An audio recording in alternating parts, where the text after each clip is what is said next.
Guys, I think all of you know the Babylon Bee, which is, well, in my view, it is just the funniest and best satirical site on the internet. I'm delighted to welcome Joel Berry, who's the managing editor of the Babylon Bee. He is co-author of the Babylon Bee Guide to Wokeness. He's a columnist. And the new book from the Babylon Bee is the Babylon Bee Guide to Democracy. It's really fun. I can't say I've read it. I'm not even sure it's possible to read it, Joel. But my strategy on reading this book is I open to random pages and I start reading. I chuckle, then I put it down. I pick it up. I open. Tell me, am I reading this book in the appropriate way, or is there a different way to read it? No, that's a very good strategy. We kind of, we love, P.J. O'Rourke and his brilliant political satire. But one criticism I always had of his writing was that there weren't enough really funny pictures. So we filled up our book with a lot of really funny pictures and illustrations. It's kind of one of those things where you can open up to any place in the book and there's going to be something that'll make you laugh. Yeah, I mean, you can even read the book from back to front in the Arabic style, and it still works. Now, right. Joel, let's start by, I'm going to come to the book in a second, but let's talk for a moment about Twitter, because I think that it was Twitter's decision. I mean, Twitter had been banning people left and right, James O'Keefe, Marjorie Taylor Greene.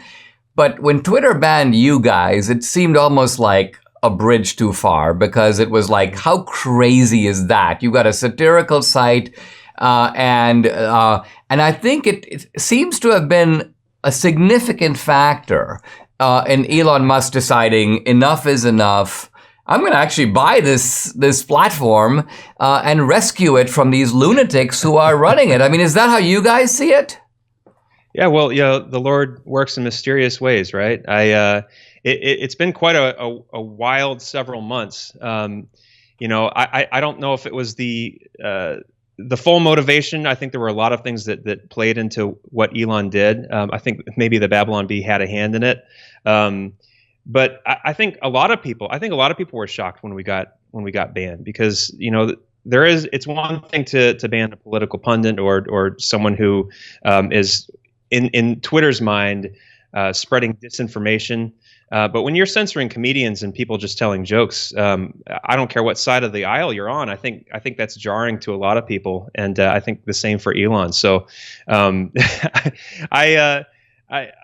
really thankful for what Elon did, and it really is. It's a testament to the power of the free market too. That we didn't regulate our way out of this. We didn't end up needing to necessarily rely on government action. This was the initiative of one man who came in and saw a problem and thankfully had the resources to do something about it, and he did. And so, Elon's not perfect. I'm sure he'll make many mistakes. But I think what is really most attractive about him is he's obviously having a good time, and he's very transparent. He's open about the fact that he's not perfect and he'll make mistakes, and he seems to be really good at communicating with Twitter users, and so I think it's an exciting new era, I think, for social media. So we'll see. I mean, he also seems to have a really good sense of irony and satire. I mean, the Jonathan Greenblatt of the ADL attacks Elon Musk and goes, "I can see your site is going to be a continuing forum of disinformation and hate." And basically Elon Musk replies, "Stop defaming me," because of the Anti-Defamation League, "Stop defaming me." So you have, I think with Elon Musk, he's got a wry side, and if you miss that about him, you miss what he's really up to. Yeah, well, and it's refreshing, because I think for the last 6 years, our entire culture, everyone in our culture, has been so serious and so upset and so worried about what's going on, on the left and right. And I think, the Babylon Bee, we've kind of had our little small part to play in kind of helping everyone lighten up, even when there are terrible things happening all around us. But it is very, very fun to see someone in Elon's position with the power and resources that he has, just making little jokes and not worrying about, what is the New York Times going to say about me? What is the Washington Post going to write about me? I hope that kind of courage and that mischievousness is contagious, because I think we need more of it for sure. Joel, I've been just thumbing open to pages in the book, and I got to say, this is a very path-breaking history of democracy, because I was kind of under the impression it started with the ancient Greeks and so on. But you say that democracy really began when you had, according to biologists, these 7 single gray-celled critters that were in a warm pond, and they stumbled upon 3 orange single-celled creatures, and after a quick 7-3 vote, the 7 gray creatures surrounded and ate the 3 orange creatures, and then you say, brutal, democracy ruled by the majority was born. So I think this is an important addition to the history of democracy. It really started here, didn't it? It did. Well, it's kind of a funny joke, but it also, I think, makes an important point that, America was never intended to be a pure democracy. And that word democracy is thrown around kind of so sanctimoniously all the time by people who say we need to protect and defend democracy without really explaining what they mean.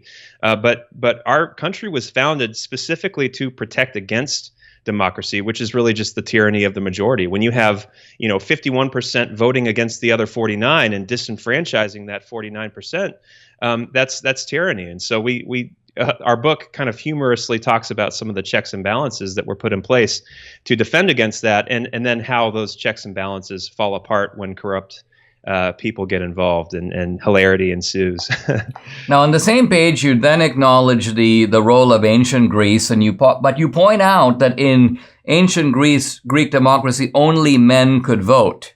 But then you say this was not for patriarchal reasons, but for gay reasons, which I think is another path-breaking observation. Historians need to take note. And then you say basically the reason democracy came to an end is that a group of aristocrats decided, quote, that this democracy stuff is all pretty gay. And so they decided, let's turn Greece over to a group of strongman aristocrats.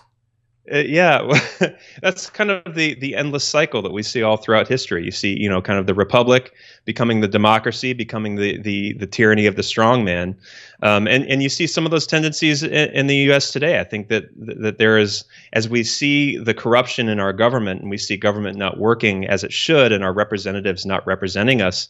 Sometimes we kind of crave the quick answer. We want someone to go in and fix it all for us, and that's something that I think that's a temptation that we have to definitely guard against as our our situation in Washington gets more and more frustrating. Lord willing, it will never end up that way. Lord willing, we can preserve this into the future, but we'll see. Well, it's a fun book, and as our conversation shows, it's a fun book, but there are intelligent and serious points behind it. So it not only makes you chuckle, but it makes you think. So the book, guys, The Babylon Bee Guide to Democracy. The website is just babylonbee.com, and Facebook, The Babylon Bee, Twitter, The Babylon Bee. Hey, it's really great. The Babylon Bee is back on Twitter. And then you can find Joel Berry at Joel W. Berry. That's his Twitter handle. Hey, Joel, a real pleasure. Thanks for joining me on the podcast. Oh, it's been a pleasure. Thanks for having me, Dinesh.